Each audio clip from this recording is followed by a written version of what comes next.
Well, got the upper part of the dash all treated with rust cutter, sanded down, wiped clean with alcohol, and I put a 1K primer on it. Now I know 2K is the way to go, but since this is going to be inside, I'm never planning on driving this car in the rain. And after it's done, it's going to be garage kept.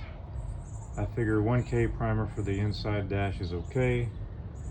That's what I used. And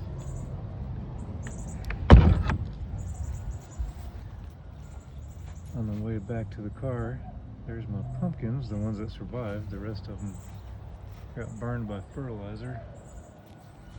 And speaking of rust cutter, back at the car now to show how I got that nice before and after in the engine bay there. It did look like this. I used this stuff. This stuff is amazing. It's basically, I think it's phosphoric acid. Yeah, phosphoric acid. You can buy phosphoric acid and then just dilute it yourself, but I don't know, it's pretty convenient.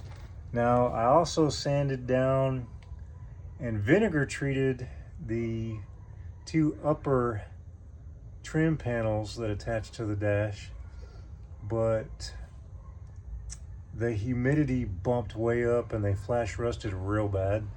So I went ahead and I'm rust cutter treating those, and I'm just gonna start back over.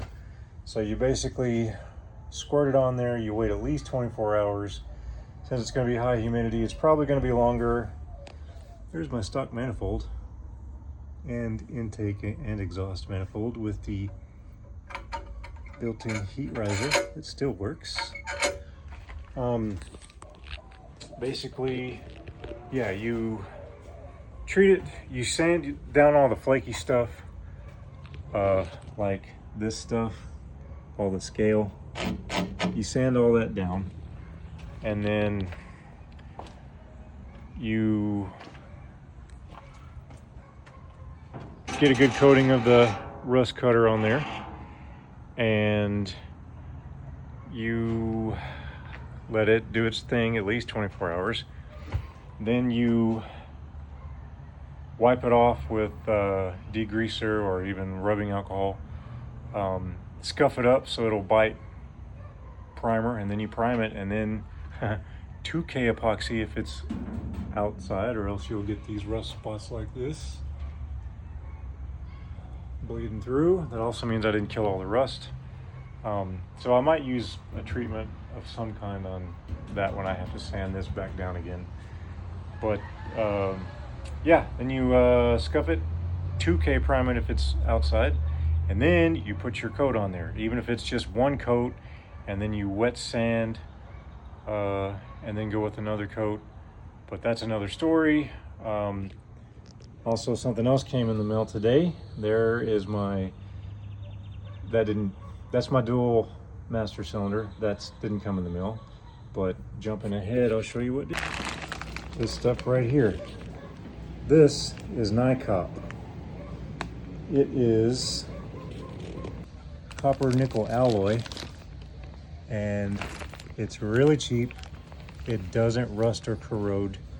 It's real easy to bend by hand, as you can see. And I got 100 feet of it for like 30 bucks. You can't beat that. Also came with all these double flare fittings. So I'm going to experiment, and I'm going to go the cheap route and see how that does. And I'm going to redo my whole brake line system with the dual master cylinder.